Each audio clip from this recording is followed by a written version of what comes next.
Hello everyone, good morning to all of you. आइए देखते हैं आज की इस वीडियो में हम करेंगे यूपी पुलिस री एग्ज़ामपुर में जो महाभारत के प्रैक्टिस सेट लॉन्च किए गए हैं उनका हम सॉल्यूशन करने वाले हैं।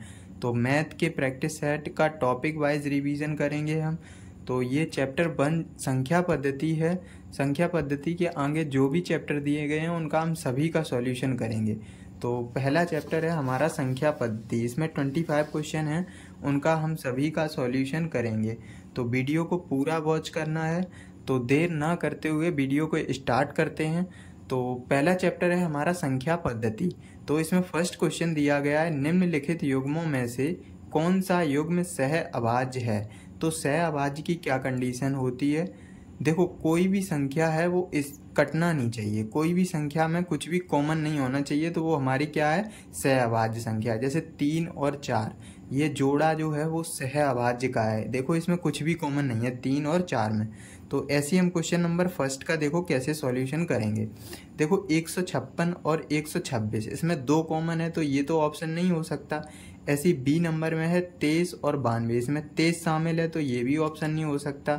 इसमें है 24 और 351, 24 और 351, इसमें देखो 5 3 8 9, ये 3 से कट रहा, तो ये भी नहीं हो सकता। तो ऑप्शन नंबर डी यहाँ पे 18 और 35 वाला हमारा राइट आंसर हो जाएगा। तो 18 35 हमारा राइट आंसर हो गया। ऑप्शन नंबर डी बिल्कुल सही है। क्वेश्चन नंबर 2 है, इसका हम कैसे सॉल्यूशन करेंगे। इसमें ये कहा गया है कि निम्नलिखित में से कौन सी संख्या 99 से पूर्णतया विभाजित है। तो सबसे पहले 99 की डिविजिबिलिटी क्या होती है, संख्या 9 और 11 से कटनी चाहिए। तो संख्या जब 9 और 11 से कटेगी तो वो 99 से कटेगी। तो ऑप्शन बाई ऑप्शन चेक करते जाओ, आंसर मिल जाएगा। तो यहाँ पे ऑप्शन ए चेक करेंगे तो 5 7 7 1 और 7, इसको हम चेक करेंगे। 9 की डिविजिबिलिटी और 11 की डिविजिबिलिटी चेक करेंगे। तो सबसे पहले 9 की डिविजिबिलिटी चेक करो तो 7 या 21, 21 और 5 26, 27, 9 से कट जाएगा। अब 11 से जब काटेंगे तो 7 और 7 14, 14 5 19, और 19 में से कितना 8 जाएगा, तो कितना बचेगा 11 बचेगा। तो संख्या किससे कट जाएगी, 11 से। तो ऑप्शन नंबर ए हमारा बिल्कुल सही हो गया। बाकी के ऑप्शन चेक भी नहीं करने पड़े, ऑप्शन नंबर ए बिल्कुल सही हो गया। तीसरा क्वेश्चन है, इसको हम देखो कैसे करेंगे। इसमें इकाई का अंक पूछ रहा है। क्वेश्चन नंबर 3 है, देखो इसमें है 4 9 2 3 7 गुणा 3 9 9 और 5 गुणा, ये हो जाएगा 7 3 8 मल्टीप्लाई, ये हो जाएगा 8 और 3 मल्टीप्लाई 9। इसमें यूनिट डिजिट पूछ रहा है। देखो इसको हम कैसे करेंगे। तो 7 पंचे 35, 5 आएगा इसका यूनिट डिजिट, और 8 पंचे 40, तो 0 हो गया। तो 0 का किसी भी संख्या हम गुणा करेंगे तो 0, तो इसका यूनिट डिजिट कितना हो गया, 0। तो ऑप्शन नंबर यहाँ पे ए बिल्कुल सही हो जाएगा। तीसरा का ए बिल्कुल सही है। आइए देखते हैं क्वेश्चन नंबर 4 को हम कैसे सॉल्व करेंगे। क्वेश्चन नंबर 4 क्या कह रहा है, इसमें ये कहा गया है कि जो संख्याएं दी गई हैं 1 का स्क्वायर, 2 का स्क्वायर, 3 का स्क्वायर, 4 का 5 की घात 5, और 6 की घात 6, 7 की घात 7, 8 की घात 8, 9 की घात 9, 10 की घात 10 में इकाई का अंक ज्ञात कीजिए। तो सबसे पहले इसको हम देखो कैसे करेंगे। सबसे पहले देखो 1 का क्या होगा, 1 में 1 की घात 2 का मान क्या हो जाएगा, 1 ही होगा, प्लस 2 की घात 2 का मान कितना हो जाएगा, 4 हो जाएगा। ऐसी 3 की घात 3 का मान, इसका यूनिट डिजिट लिखेंगे तो 3 की घात 3 तिया 9 तिया 27 होगा, तो इसका यूनिट डिजिट 1 आएगा। इसका यूनिट डिजिट 7 आएगा, सॉरी 1 नहीं। तो यहाँ पे 4 की घात 4 की घात 4 का मान देखो कैसे निकालेंगे। तो 4 का 4 बार मल्टीप्लाई करेंगे तो 4 चौको 16 चौको 64 हो जाएगा। 4 चौको 16 चौको 64, 64 में 4 का गुणा करेंगे तो 4 छंग 4 एकम 4, 4 दूनी 8, 4 तिया 12, 4 चौको 16, तो ये हो जाएगा 6, प्लस ऐसे ही हम क्या करेंगे 5 की घात 5। अब देखो क्या करेंगे हम, 5 किसी भी संख्या का जो यूनिट डिजिट है वो 0 1 और 5 6 का परिवर्तित नहीं होता है, कोई भी चेंजमेंट नहीं होता है। ऐसी 5 की घात 5 का तो 5 ही होगा, और 6 की घात 6 का भी 6 ही होगा। अब हम निकालेंगे 7 की घात 7 का। अब जब हम 7 की घात 7 का यूनिट डिजिट निकालेंगे तो यहाँ पे देखो 7 की घात यहाँ 7 होगा, तो 7 की घात 7 इसको हम क्या करेंगे, इसकी घात को हम सिंप्लीफाई करेंगे तो 4 से डिवाइड करेंगे तो 7 की घात 3 बचेगा। तो 7 की घात 3 का यूनिट डिजिट 3 आएगा, क्योंकि 7 का घन 343 होता है, तो यहाँ पे 3 हो जाएगा। ऐसी 8 की घात 8 है, तो 8 की घात 8 को जब हम सिंप्लीफाई करेंगे तो यहाँ पे ये 8 की घात 4 बनेगा। तो 8 की घात जब 4 बनेगा तो यहाँ पे इसका यूनिट डिजिट कितना हो जाएगा, 6 हो जाएगा। क्यों, 8 8 64, 512 और 8 दूनी 16, ये 6 बन जाएगा। प्लस ये हो जाएगा 9 की घात 9, तो 4 दूनी 8, यहाँ पे 9 ही रहेगा। और 10 की घात 2, तो यहाँ पे 0। अब हमसे इकाई का अंक पूछा गया, इन सबको ऐड कर लो, वही हमारा आंसर हो जाएगा। इनको ऐड करो तो ये हो जाएगा 9 6 15 16 17 18, 18 और 6 कितना हो गया, 24, और 24 और 5 29, 29 और 6 29, 6 35, 29 और 6 कितना हो गया, 35 हो गया। 35 और 5 40, 40 और 47 हो गया। तो इसका यूनिट डिजिट कितना हो गया, 7। तो 7 हमारा राइट आंसर हो गया। क्वेश्चन नंबर 4 का ऑप्शन सी बिल्कुल सही हो जाएगा। अब देखो क्वेश्चन नंबर 5 है, इसका हम सॉल्यूशन कैसे करेंगे। इसमें लिखा है 30 की घात 15 मल्टीप्लाई ये हो जाएगा 22 की घात 11 और मल्टीप्लाई ये 15 की घात 24। इसमें अभाज्य गुणनखंड की संख्या हमसे पूछी गई है। तो इस क्वेश्चन को करने से पहले देखो हम क्या करेंगे, सबके अभाज्य गुणनखंड करेंगे। तो इसके जब हम अभाज्य गुणनखंड करेंगे तो 30 को हम लिख सकते हैं 2 गुणा 3 और गुणा 5, 5 दिया 15 दूनी 30, इसको लिख दो ऊपर 15 मल्टीप्लाई 22 को लिखो 2 गुणा में 11 हो गया और 11 घात हो गई। यहाँ पे 30 बचे 15 और यहाँ पे घात कितनी हो गई, 24। इनको सबको अलग अलग कर लो तो ये हो जाएगा 2 की घात 15 मल्टीप्लाई 3 की घात 15 मल्टीप्लाई 5 की घात 15 मल्टीप्लाई 2 की घात 11 और 11 की घात यहाँ 11 हो जाएगा। यहाँ पे 3 की घात 24 और यहाँ पे 5 की घात 24। इन सब की घात को ऐड कर लो, वही हमारे क्या आ जाएंगे, प्राइम फैक्टर आ जाएंगे अभाज्य गुणनखंड। तो यहाँ पे 15 तिया 45 हो जाएगा और 11 दूनी 22 और 24 दूनी 48। जब हम सबको ऐड करेंगे तो 8 2 10 5 15 की 5 हासिल 1 और ये हो जाएगा 4 4 8 2 10 और 1 11। तो 115 हमारा राइट आंसर हो गया। ऑप्शन नंबर यहाँ पे क्वेश्चन नंबर 5 का ऑप्शन नंबर बी बिल्कुल सही है। आइए देखते हैं क्वेश्चन नंबर 6 का सॉल्यूशन हम कैसे करेंगे। क्वेश्चन नंबर 6 में ये कहा गया है 100 के सभी गुणनखंडों का योग, सम गुणनखंडों का योग तथा विषम गुणनखंडों का योग ज्ञात कीजिए। तो देखो सबसे पहले 100 के सभी गुणनखंडों का योग निकालना है हमें। तो क्वेश्चन नंबर 6 है, देखो इसको हम कैसे करेंगे। क्वेश्चन नंबर 6 इसमें ये कहा गया है 100 के सभी गुणनखंडों का योग। तो 100 को देखो हम कैसे लिख सकते हैं, सबसे पहले हम 100 को ऐसे लिखेंगे 2 गुणा में 50। तो अब हम इसको ऐसे भी लिख सकते हैं, ये हो जाएगा 2 गुणा में 2 और गुणा में ये हो जाएगा 25, इतना लिख दिया। तो इसको हम ऐसे भी लिख सकते हैं 2 की घात 2 और ये हो जाएगा 5 की घात 2, 5 की घात 2 लिख दिया। अब हम क्या करेंगे, गुणनखंड निकालेंगे, गुणनखंड का योग, गुणनखंड का योग। तो जब हम गुणनखंड का योग निकालेंगे तो इसका फॉर्मूला होता है a की घात p plus 1 minus 1 upon a minus 1 और मल्टीप्लाई ये हो जाएगा b की घात q प्लस 1 माइनस 1 और नीचे होता है b माइनस 1। तो इस फॉर्मूले को हम लगा देंगे, हमें आंसर मिल जाएगा। तो यहाँ a का मान कितना है, a का मान 2 है और p का मान भी 2 है। इसमें देखो 2 और 2 की घात 2 है, तो यहाँ पे 2 प्लस 1 माइनस 1 हो जाएगा, नीचे हो जाएगा 2 माइनस 1 मल्टीप्लाई ये हो जाएगा b और b का मान कितना है 5, 5 की घात 2 प्लस 1 माइनस का 1 और ये हो जाएगा 5 माइनस 1। तो इसको जब हम सॉल्व करेंगे तो 2 की घात 3 बनेगा। 2 की घात 3 का मान क्या होता है 8, 8 में से 1 जाएगा तो कितना बचेगा 7। तो इस स्टेप का मान 7 हो गया। मल्टीप्लाई ये 5 की घात 3 बनेगा, 5 की घात 3 का मान 125, 125 में 1 घटेगा तो 124, ये हो जाएगा 124 बटे में 4। तो जब हम इसको सॉल्व करेंगे तो ये हो जाएगा 7 मल्टीप्लाई 4 तिया 12, 4 एकम 4, तो इसका गुणा करेंगे तो ये हो जाएगा 7 और 7 तिया 21, तो 217 हमारा राइट आंसर हो गया। ऑप्शन नंबर यहाँ पे ऑप्शन 217। देखो ऑप्शन नंबर पहला वाला ही मैच कर रहा, तो यहाँ पे ए नंबर में 217 पहले दिया गया क्योंकि 100 के सभी गुणनखंडों का योग पहले पूछा गया, तो ऑप्शन नंबर ए यहाँ पे बिल्कुल सही हो जाएगा। ऐसी क्वेश्चन नंबर 7 का हम सॉल्यूशन कैसे करेंगे, देखो क्या करना है। क्वेश्चन नंबर 7 क्या कह रहा है, इसमें ये कहा गया है 1 से लेके 1000 के सब एक साथ गुणा किया जाता है। गुणनफल के अंत में दाईं ओर से शून्यों की संख्या, तो नंबर ऑफ जीरोज पूछे गए हैं इसमें। तो नंबर ऑफ जीरोज देखो इसमें कैसे पता करेंगे हम, देखो इसमें ये कहा गया है 1 से लेके 1000 सभी संख्याओं का गुणा किया जाता है, तो इसका मतलब ये संख्या लिखी है 1000 फैक्टोरियल। तो 1000 फैक्टोरियल में हमें नंबर ऑफ जीरोज की संख्या पता करनी है।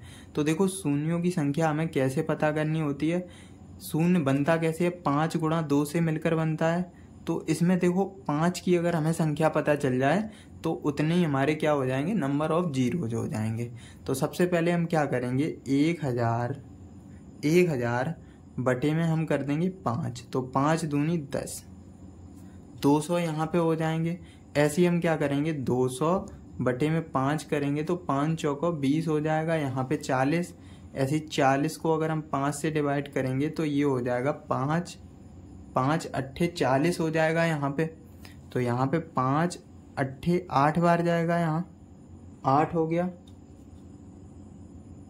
5 अट्ठे 40 हो गया।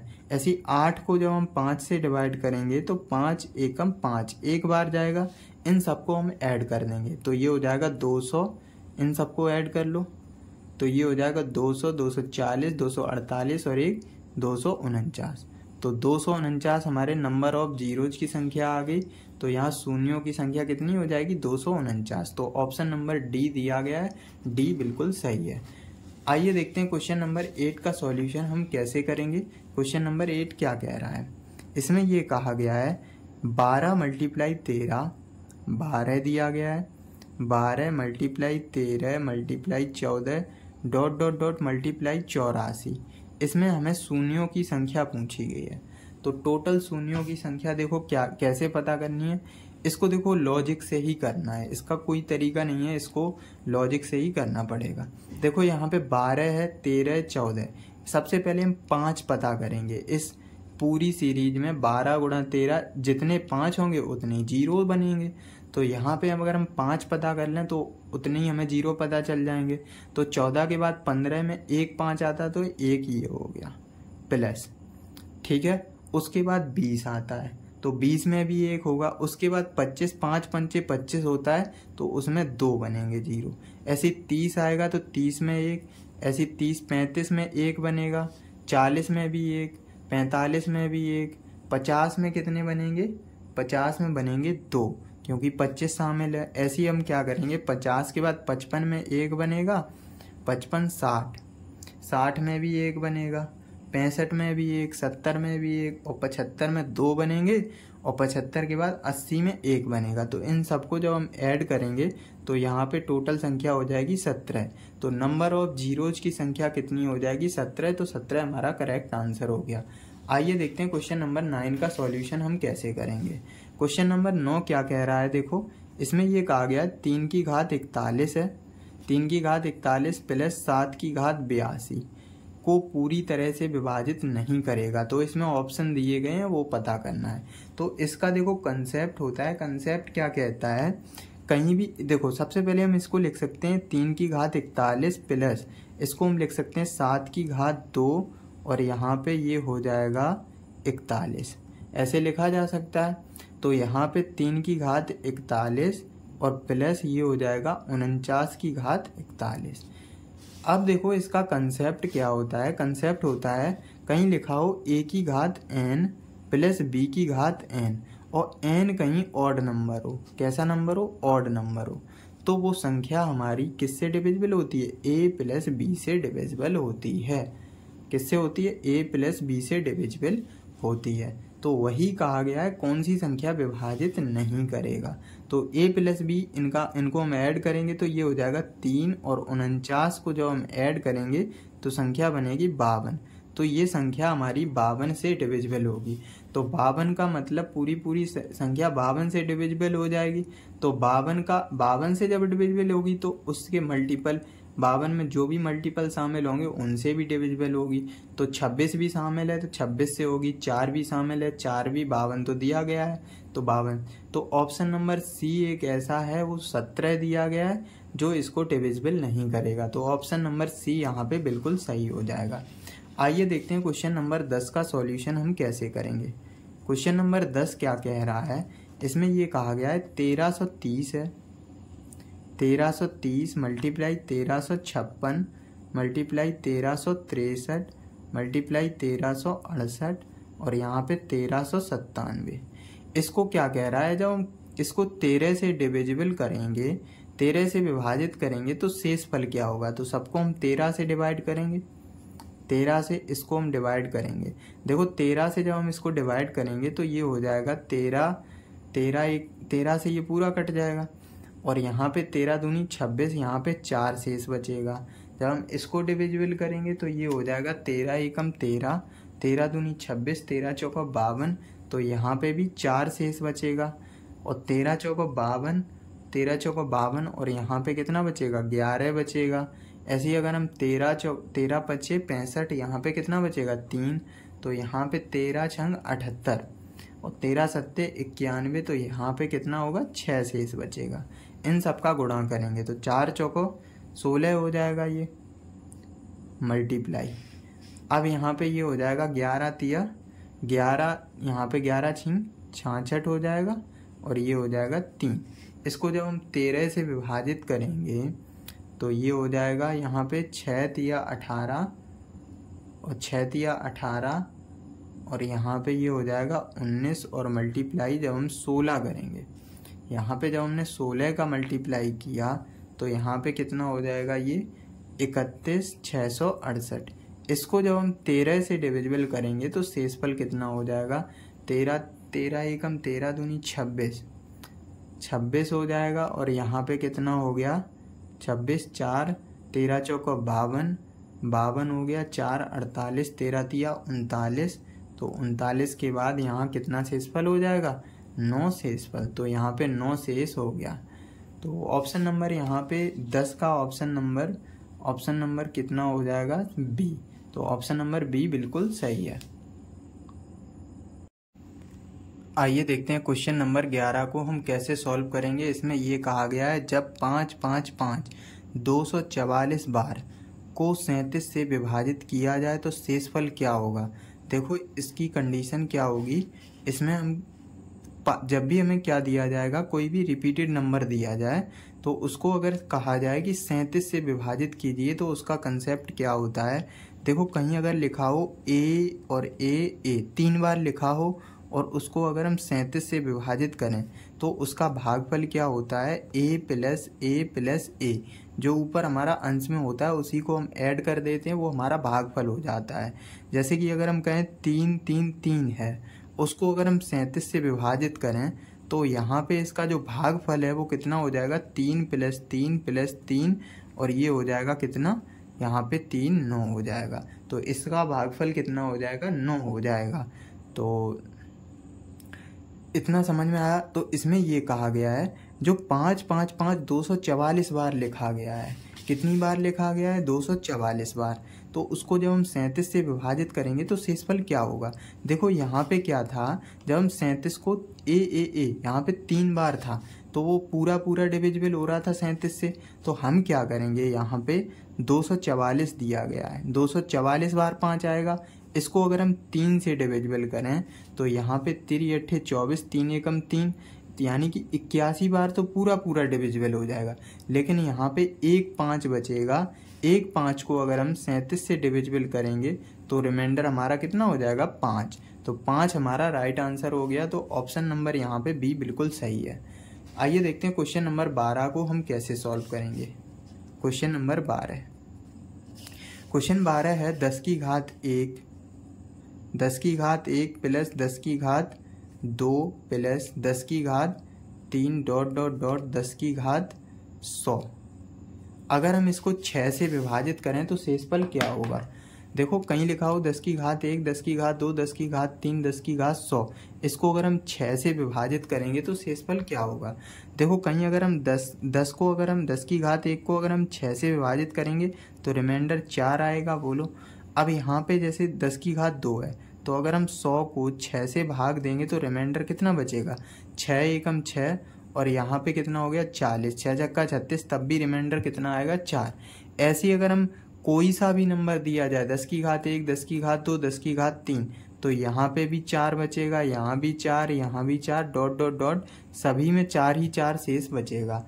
तो यहाँ पे टोटल कितने नंबर हैं 10, तो यहाँ पे हो गया 40। सबको ऐड करेंगे कितना हो जाएगा 40 और इसको जब हम भाग देंगे 6 से तो रिमाइंडर कितना हो जाएगा 6 छक्का 36, 6 छक्का 36 तो रिमाइंडर हमारा 4 हो जाएगा। तो 4 हमारा रिमाइंडर हो गया। ऑप्शन नंबर यहाँ पे ऑप्शन नंबर ए बिल्कुल सही है। ऑप्शन ए हमारा करेक्ट हो गया। आइए देखते हैं क्वेश्चन नंबर 13 को हम कैसे सॉल्व करेंगे। क्वेश्चन 13 क्या कह रहा है? इसमें ये कहा गया है 3 अंकों की संख्या है। तो ये क्वेश्चन है 3 अंकों की संख्या को दोहराकर एक 6 अंकों की संख्या बनाई जाती है। उदाहरण के लिए 2 5 6, 2 5 6 या 6 7 8, 6 7 8 आदि के रूप में तो वह संख्या विभाजित होगी। इसमें देखो हमेशा इसको याद रखना है। क्वेश्चन नंबर 13 का कंसेप्ट क्या हो, कोई भी संख्या अगर रिपीट कर रही है A B C dot dot dot ऐसे कोई भी संख्या अगर रिपीट कर रही है 3 नंबर को, जैसे हम कहें 4 3 2, 4 3 2 ऐसे अगर कोई भी संख्या रिपीट कर रही है तो वो संख्या 7 11 और 13 तीनों से डिविजिबल होगी। 7 11 13 से डिविजिबल होगी वो संख्या। कोई संख्या अगर ए बी सी के रूप में अगर रिपीट कर रही है तो वो संख्या यहाँ पे 7 11 13 से डिविजिबल होगी। तो यहाँ पे ऑप्शन नंबर डी बिल्कुल सही हो गया, 7 11 13 तीनों। आइए देखते हैं क्वेश्चन नंबर 14 को हम कैसे सॉल्व करेंगे। इसमें ये कहा गया है कि 3 अंकों की कोई संख्या है। 3 अंकों की संख्या के अंकों का योग उस अंकों की संख्या से घटाया जाता है तो हमेशा विभाज्य होगा। देखो इसको हम क्या 3 अंकों की कोई संख्या मान के चलो, मैंने संख्या मान ली 100x और प्लस में 10y और प्लस में z। ये 3 अंकों की कोई संख्या है। इसको अगर हम वही संख्या के रूप में घटा रहे हैं 3 अंकों की x plus y plus z, इसमें से घटाएंगे तो ये क्या हो जाएगा? देखो यहाँ पे बचेगा 99x और ये हो जाएगा 9y। तो इसमें से जब हम 9 कॉमन लेंगे तो ये हो जाएगा 11x और प्लस में y। तो वो संख्या हमारी 3 तिया 9, 3 से भी कटेगी और 9 से भी। तो वो संख्या 3 और 9 दोनों से डिविजिबल होगी। तो यहाँ पे 3 और 9 दोनों, सी ऑप्शन बिल्कुल सही हो जाएगा। 14 का सी बिल्कुल सही है। आइए देखते हैं क्वेश्चन नंबर 15 का सॉल्यूशन हम कैसे करेंगे। इसमें ये कहा गया है यदि भाजक भागफल का 8 गुना है और शेषफल का 4 गुना है और शेषफल 12 है तो भाज्य ज्ञात कीजिए। देखो क्वेश्चन नंबर 15 को हम कैसे करेंगे। इसमें फॉर्मूला होता है भाज्य बराबर भाजक गुणा भागफल प्लस शेषफल। ये हमारा फॉर्मूला होता है। इसमें हम क्या करेंगे, देखो इसमें क्या कहा गया है, शेषफल हमें कितना दिया गया है 12 दिया गया है। जब हमें शेषफल 12 दिया गया है तो इसमें ये कहा गया है कि भागफल का 8 गुना है और शेषफल का 4 गुना है। तो यहाँ पे शेषफल का हम 4 गुना करेंगे तो ये कितना हो जाएगा, भाजक 48 हो जाएगा। 12 चौको 48 और मल्टीप्लाई भाजक का कितना है 8 गुना। तो इसको 8 गुना बनाने के लिए भागफल कितना हो जाएगा 6, 6 अट्ठे 48। तो जब हम इसका गुणा करेंगे तो ये हो जाएगा 288 और प्लस में 12। दोनों को जब हम ऐड करेंगे तो यहाँ से आंसर हो जाएगा 300। तो 300 हमारा करेक्ट आंसर हो गया। ऑप्शन नंबर ए बिल्कुल सही है। तो क्वेश्चन नंबर 15 का सॉल्यूशन हो गया। आइए देखते हैं क्वेश्चन नंबर 16। क्वेश्चन नंबर 16 को हम कैसे करेंगे। क्वेश्चन 16 क्या कह रहा है, 2 संख्याओं का अंतर दो संख्याओं का अंतर दिया गया है, दो संख्याओं का अंतर 1375 है। दो संख्या मान लिया मैंने, बड़ी संख्या x है और छोटी संख्या y है, उनका अंतर x माइनस y का हमें अंतर दिया गया है 1375। बड़ी संख्या को छोटी संख्या से भाग देने पर भागफल 6 और शेषफल 25 बचता है। तो अगर हम इसको देखो, यहाँ पे x में अगर हम y से भाग दें तो यहाँ पे जो भागफल है वो हमें 6 बचता है और शेषफल हमें 25 मिलता है। रिमाइंडर कितना बचेगा? 25। ये क्वेश्चन में कह रहा है। तो हमसे पूछ रहा है छोटी संख्या बताइए। तो सबसे पहले हम भाज्य बराबर भाजक भागफल शेषफल लगा दो। यहाँ पे भाज्य बराबर भाजक गुणा भागफल प्लस शेषफल, ये हमने फॉर्मूला लगा दिया। तो यहाँ पे ये हो जाएगा बाई गुणा में 6 हो जाएगा। देखो बाई गुणा में 6 और x हमारा क्या है? भाज्य है, और प्लस में शेषफल कितना है? 25। तो यहाँ से x बराबर 6y प्लस में 25। तो इक्वेशन इसको 2 दे दो और इसको इक्वेशन 1 दे दो। इक्वेशन 1 से इक्वेशन 2 में मान रख दो। तो यहाँ पे ये हो जाएगा, देखो 6y और प्लस में ये हो जाएगा 25 माइनस का y और इज इक्वल टू 1375। यहाँ से इसका मान निकाल के मैंने इसमें रख दिया इक्वेशन 1 में। तो यहाँ से 5y इज इक्वल टू कितना हो जाएगा? 1350। ये 25 माइनस हो जाएगा। तो यहाँ से y इज इक्वल टू 5 एकम 5 दूनी 10 और 5 सत्ते 35 और 0। तो यहाँ पे y का मान कितना हो गया? y का मान हो गया 270। तो हमसे क्या पूछा गया? छोटी संख्या। तो हमने y को क्या माना? छोटी संख्या माना। तो y का मान 270। ऑप्शन नंबर यहाँ पे बी बिल्कुल सही हो जाएगा। आइए देखते हैं क्वेश्चन नंबर 17 को हम कैसे सॉल्व करेंगे। क्वेश्चन नंबर 17 है, इसमें ये कहा गया है यदि एक संख्या को 225 से विभाजित किया जाता है तो शेषफल 70 बचता है, लेकिन जब संख्या के वर्ग को 15 से विभाजित किया जाता है तो शेषफल कितना बचेगा। तो देखो ऐसी कंडीशन में यदि 225 और जिस संख्या से विभाजित कर रहा है वो संख्या इसको डिविजिबल करे, यानी कि 225 15 से विभाजित है तो 15 जो शेष बचता है उसको हम 15 से विभाजित कर देते हैं, वही हमारा आंसर हो जाता है। तो 70 को हम 15 से भाग देंगे तो 15 चौको 60, तो बचेगा कितना? 10। तो 10 हमारा क्या हो गया? शेषफल। तो 10 हमारा राइट आंसर हो गया। ऑप्शन नंबर यहाँ पे सी बिल्कुल सही है। आइए देखते हैं क्वेश्चन नंबर 18 का सॉल्यूशन कैसे करेंगे। क्वेश्चन 18 कह रहा है जब दो संख्याओं को 17 से विभाजित किया जाता है तो क्रमशः 13 और 11 शेष बचता है। यदि उन दोनों संख्याओं का योग फल को 17 से विभाजित किया जाए तो शेषफल। दोनों संख्याएं कौन कौन सी हैं? 13 और 11। 13 है और 11 है। इसको अगर हम किससे विभाजित करें? 17 से, तो शेषफल पूछ रहा है। तो 11 और 13 कितना होता है? 24।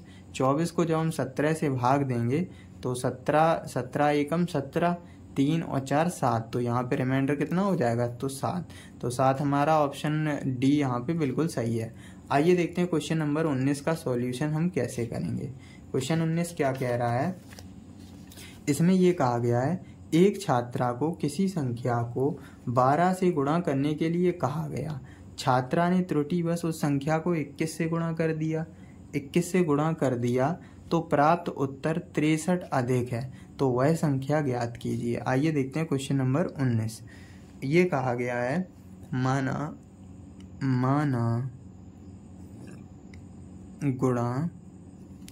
गुणा करने वाली संख्या यहाँ पे मान ली x, तो सही गुणा किया उसको कितना हो जाएगा? 12x, और गलत गुणा किया वो कितना हो जाएगा? 21x। इतना समझ में आया? अब इससे ये कह रहा है कि इतना अधिक है, गलत उत्तर और सही उत्तर से 63 अधिक है। तो यहाँ पे अधिक कितना हो जाएगा? ये हो जाएगा 9x। देखो इसमें जब इनका डिफरेंस लेंगे तो 9 का डिफरेंस हो गया, तो 9 का डिफरेंस हो गया यहाँ पे। तो 9x का मान हमें दिया गया है 63, तो 9 सत्ते 63। तो x का मान यहाँ से 7 आ गया। x का मान 7 आ गया तो हमसे पूछा क्या गया? वह संख्या। तो ए ऑप्शन बिल्कुल सही हो जाएगा। आइए देखते हैं क्वेश्चन नंबर 20 का सॉल्यूशन हम कैसे करेंगे। क्वेश्चन 20 कह रहा है 2 अंकों की संख्या में अंकों का योग 12 है। अंकों का योग क्या है? 12 है। अंकों के स्थान बदलने पर प्राप्त दी गई संख्या 18 अधिक है, तो संख्या ज्ञात कीजिए। आइए देखते हैं कैसे हम इसको करेंगे। देखो मैंने क्या मान लिया इसको, मान लो इकाई का अंक इसका कितना है? b है और दहाई का अंक a है। तो संख्या क्या हो जाएगी? देखो ध्यान से समझना, ये हो जाएगा 10b + a, 10b + a, यहाँ पे a प्लस b, यहाँ पे इसको मान लो 10a और ये b, कुछ भी मान लो 10a और b। तो यहाँ पे इसका इकाई का अंक कितना हो गया? b हो गया, और दहाई का अंक कितना हो गया? a हो गया। तो यहाँ पे मैंने संख्या मान ली 10a और b। अब यहाँ पे ये कह रहा है कि इनका योग कितना दिया गया है? हमें 12 दिया गया है। इनका योग हमें दिया गया 12। इनके अंकों का स्थान बदल दो। जब हमने इनके अंकों का स्थान बदल दिया तो ये हो जाएगा 10b और प्लस में a, और ये हो जाएगा प्लस में 18 अधिक है। तो इसमें ये कह रहा है इनका योग कितना हो जाता है? 12 हो जाता है। सबसे पहले हम इनका डिफरेंस लेंगे। तो जब हम इनका डिफरेंस लेंगे तो ये हो जाएगा -9a और प्लस का 9b इज इक्वल टू ये हो जाएगा 18। तो यहाँ से 18 हो जाएगा। यहाँ से a - b is equal to minus का 2 हो जाएगा, 9 दूनी 18। और एक इक्वेशन हमें दी गई है, यहाँ पे a + b का मान हमें कितना दिया गया है? 12। तो यहाँ से देखो 2a का मान कितना हो जाएगा? 10 हो जाएगा। तो यहाँ से a का मान कितना हो गया? 5। तो जब हम a का मान 5 हो गया तो b का मान भी यहाँ से कितना हो जाएगा? 7। तो हमसे क्या पूछा गया है? इसमें ये पूछा गया है तो संख्या ज्ञात, तो वह संख्या ज्ञात कीजिए। मैंने संख्या क्या मानी है? 10a + b। तो यहाँ पे हो जाएगा 10 × 5 = 50 और प्लस 7, तो यहाँ पे 57 क्या हो गया? आंसर। तो ऑप्शन नंबर सी बिल्कुल सही है। आइए देखते हैं क्वेश्चन नंबर 21 का सॉल्यूशन हम कैसे करेंगे। राजू को एक संख्या को 7 से विभाजित करने और गुणनफल में 21 जोड़ने पर कहा गया, परंतु संख्या में उससे पहले 21 जोड़ा और फिर 7 से विभाजित किया। इस प्रकार उत्तर के रूप में 187 आया। इसका सही उत्तर क्या होगा? आइए देखते हैं क्वेश्चन 21 को। देखो कैसे करना है। मुझे क्या है? संख्या दी गई है 187। 187 उत्तर के रूप में प्राप्त होता है, तो 21 जोड़ा जाता है। मैंने 21 इसमें ऐड कर दिया, तो ये हो जाएगा 7 और 1 8 हो जाएगा। 8 2 10 की 0 और ये हो जाएगा 2, 208 बन रहा। अब यहाँ पे क्या कह रहा है? 21 जोड़ा जाता है और फिर 7 से विभाजित किया जाता है। तो 21 को जब हम 7 से विभाजित करेंगे तो 7 या 21, इसमें से अगर हम 3 माइनस कर देंगे तो यहाँ पे कितना हो जाएगा? 205। तो 205 हमारा राइट आंसर हो गया। ऑप्शन नंबर डी बिल्कुल सही है। आइए देखते हैं क्वेश्चन नंबर 22 का सॉल्यूशन हम कैसे करेंगे। इसमें यह कहा गया है 700 तक कितनी संख्याएं 3 और 5 दोनों से विभाजित हैं। तो इस क्वेश्चन को देखो हम कैसे करेंगे। इस क्वेश्चन को हम करेंगे समांतर श्रेणी से। देखो क्या है इसमें, 3 और 5 दोनों से विभाजित होने वाली सबसे छोटी संख्या क्या हो जाएगी? 15। उसके बाद और भी संख्याएं होंगी। अब 700 तक कितनी संख्या है? तो 700 से छोटी संख्या हम मान रहे हैं जो 15 से डिविजिबल हो, तो वो 690 हो जाएगी। अब हम इसमें लगा देंगे समांतर श्रेणी, तो उसमें दोनों के बीच संख्याएं पता चल जाएंगी। तो tn बराबर यानी कि 690 और a का मान कितना है? 15 प्लस n माइनस 1 और d का मान भी कितना होगा? 15, दोनों का डिफरेंस। अब देखो क्या करना है, यहाँ पे ये 15 से 15 कट जाएगा, यहाँ पे होगा 15n इज इक्वल टू ये हो जाएगा 690। तो यहाँ पे 15n, n का मान कितना हो जाएगा?